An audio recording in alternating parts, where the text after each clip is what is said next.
Tadi kami dengan Pak Menteri Dalam Negeri diskusi tentang beberapa persoalan Aceh.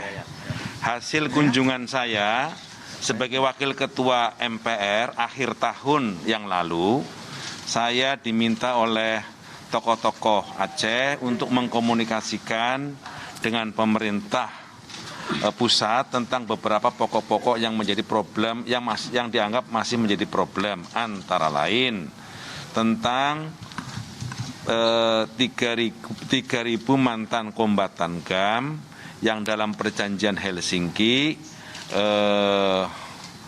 akan mendapatkan tanah 2 hektar per mantan kombatan kali 3.000. Itu yang kami komunikasikan. Yang kedua tentang bentuk pemerintahan provinsi yang beberapa hal itu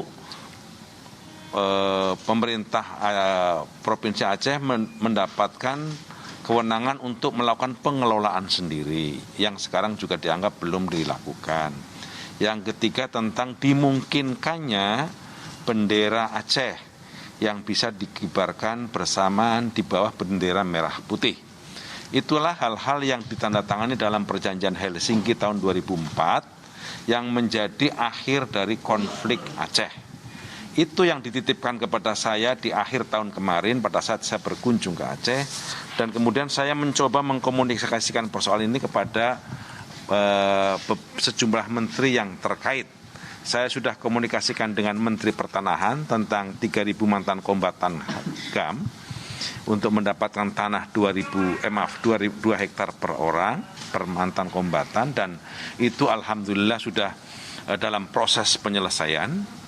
Yang kedua, saya tadi komunikasi dengan Menteri Dalam Negeri tentang beberapa hal, soal bendera, soal pemerintahan Aceh, dan tentang bagaimana pembangunan di Aceh bisa lebih bergeliat lagi sehingga pertumbuhan dan perekonomian Aceh lebih baik lagi dari yang sekarang. Kira-kira itu diskusi kami dengan beliau. Kalau pengibaran bendera itu gimana tanggapannya dari proses? Dalam proses itu artinya karena ada kanun yang juga kemudian kanun itu juga ternyata telah dibatalkan oleh Kementerian Dalam Negeri tahun 2016. Ini semua akan kita bicarakan supaya perdamaian itu adalah perdamaian yang abadi, kira-kira seperti itu. Pak Muzani, sedikit Pak, tadi kan sudah disinggung juga sama Pak Mendagri, walaupun tidak membahas, tapi Pak Mendagri mengapresiasi Komisi 2 dan juga penyelenggara pemilu yang akan melakukan RDP terkait dengan pemilu serentak 2024. Dari MPR sendiri melihatnya hal ini bagaimana? Tahapan pemilu adalah sesuatu yang sangat penting dari sebuah keputusan bahwa 14 Februari akan menjadi pelaksanaan tanggal pemilihan umum baik legislatif ataupun pilpres.